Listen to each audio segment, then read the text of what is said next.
রব্বি কারীম বলতেছেন, ইন্নামা ইয়ামুরু মাসাজিদাল্লাহ, নিশ্চয় মসজিদ নির্মাণ করবে ওই সমস্ত লোকেরা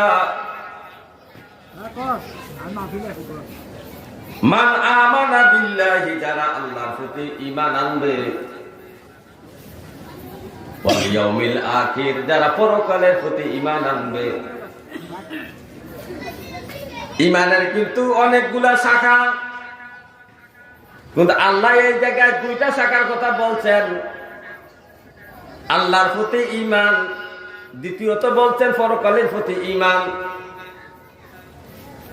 এই দুইটা বিষয়ের মধ্যে ঈমানের ৭৭টা শাখা লুকায়িত আছে। এই দুইটা সাবজেক্টের উপরে আল্লাহর প্রতি যদি আপনি ঈমান আনেন, তা আল্লাহ বলছে, হে আমার বান্দারা, আমার নবীর প্রতি ঈমান আনো। তাহলে নবীর প্রতি ঈমান আনতে হবে। ফেরেশতার প্রতি ঈমান আনো, ফেরেশতার প্রতি ঈমান আনতে হবে। কিতাব কালামুল্লাহর প্রতি ঈমান আনো, কোরআন শরীফের প্রতি ঈমান আনতে হবে। পরকাল এবং আল্লাহর প্রতি ঈমান, পরকালের প্রতি ঈমান, এই দুইটা সাবজেক্টের উপরে আল্লাহ তাআলা এই দুইটা হুকুমের উপরে ৭৭টা ঈমানের শাখা লুকায়িত আছে।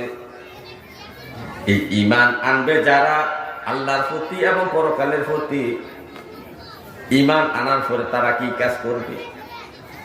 ওয়া আকামাস সালাত, ওয়া আকামাস সালাত, তারা নামাজ পড়বে, নামাজ প্রতিষ্ঠা করবে। ওয়া আতা যাকাত, এবং যাকাতও দিবে। সম্পদের নিসাব পরিমাণ সম্পদ হয়ে গেলে ওই ব্যক্তি যাকাতও দিবে।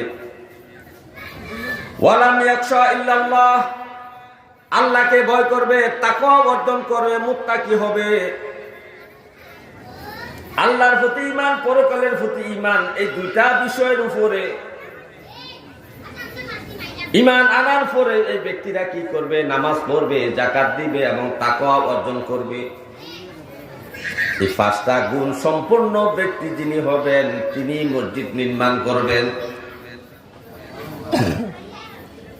এই 5টা গুণ যার মধ্যে থাকবে, তিনি মসজিদ নির্মাণ করবেন। মসজিদ নির্মাণের জন্য ইট দিবেন, সিমেন্ট দিবেন, রড দিবেন, বালু দিবেন, মসজিদের জন্য টাইলস দিবেন, অজুখানা বানিয়ে দিবেন, লাইটের ব্যবস্থা করবেন, মাইকের ব্যবস্থা করবেন, ফাঁকার ব্যবস্থা করবেন, এসির ব্যবস্থা করবেন, সবকিছুর ব্যবস্থা করবেন ওই সমস্ত লোকেরা। হে আমার ভাইও, তো আল্লাহ বলতেছেন